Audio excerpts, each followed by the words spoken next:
जो देखा सो दुखिया हो। शरीर में जो भी हैं, चाहे स्त्री शरीर में हो या पुरुष शरीर में हो, धनी शरीर में हो, निर्धन शरीर में हो, राजा शरीर में हो या रंक शरीर में हो, विद्वान बन करके हो या मूर्ख बन करके हो, कैसो भी रहिएगा आपको दुख नहीं छोड़ेंगे।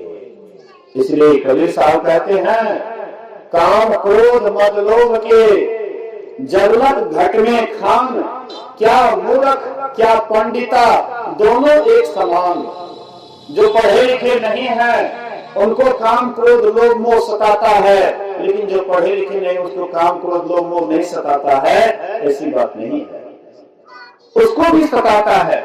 लेकिन जहां काम क्रोध लोभ मोह का आगमन नहीं होता है, जहां पर काम क्रोध लोभ मोह हट जाते हैं, समाप्त हो जाते हैं, वह भी कोई जगह है क्या? कहते हाँ, वह भी जगह है, लेकिन ये 9 दरवाजे के अंदर रह करके नहीं, वह रास्ता है, वह जगह है 10वां दरवाजा।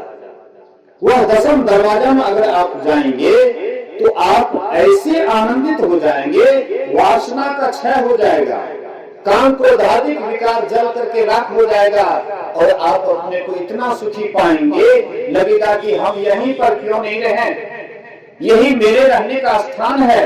अब बात सही भी है। इस शरीर में कबीर साहब कहते, इस तन में मन कहाँ बसत है, निकस जाए के ही ठोर, अगुरुगम है तो परखी ले, ना कर गुरु और। फिर कबीर साहब कहते, नैनो माही मन बसे, निकस जाए नौ ठोर, अगुरुगम भेद बताइया, सब संतन सिर मोर। कहते हैं नैनो में बासा है, नैने तो 2 हैं, एक है दहना एक है बाया, लेकिन बीच में और एक नैना है जिसको शिव नेत्र कहते हैं, जिसको 10वां द्वार कहते हैं, जिसको सुखमना कहते हैं। जहां पर मन मान जाए, जहां जाने के बाद मन को सुख लगे, वही एक स्थान है सुखमना, और वहां जाने के बाद आपको बड़ा आनंद आता है। इसलिए कहते हैं भजन में होत आनंद आनंद। कौन भजन में?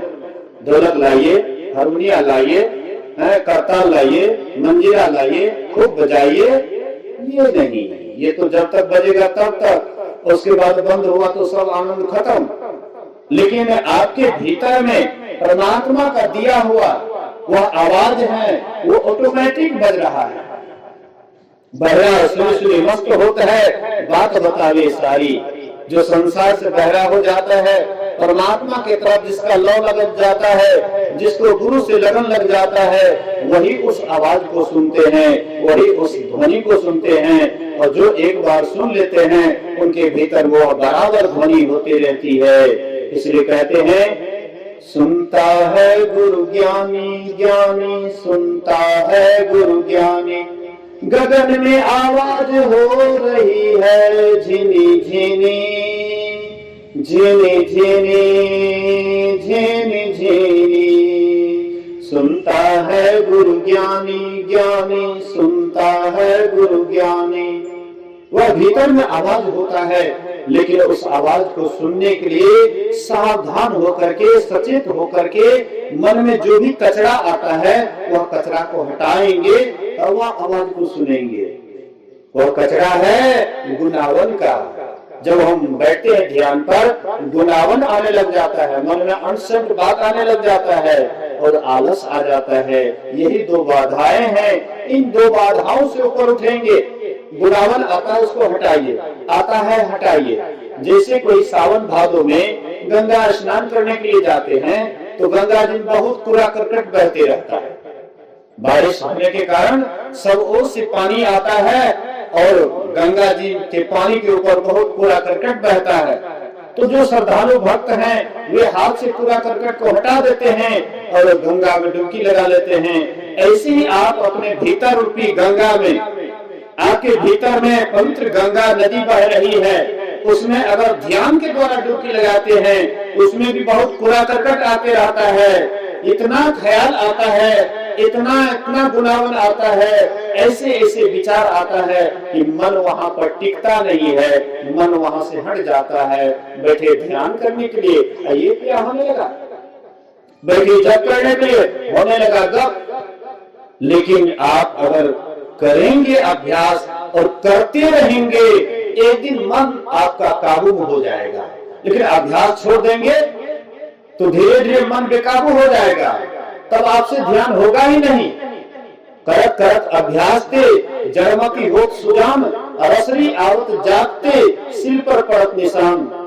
जैसे कठोर पत्थर पर साधारण मिट्टी की घड़ा रखने पर बराबर रखते रहते हैं तो उसमें भी गड्ढा हो जाता है, उसी पत्थर पर कोमल रेशम की रस्सी बराबर आती जाती रहती है, उसमें भी गड्ढा हो जाता है। ऐसे ही अगर हम ध्यान का अभ्यास करेंगे बराबर, कभी छोटे नहीं, तो धीरे धीरे मन में भी एक घिसाट पड़ जाएगा, मन में भी एक गहराई हो जाएगी, और जब आप ध्यान को बैठेंगे तब आपका मन एकाग्र हो जाएगा।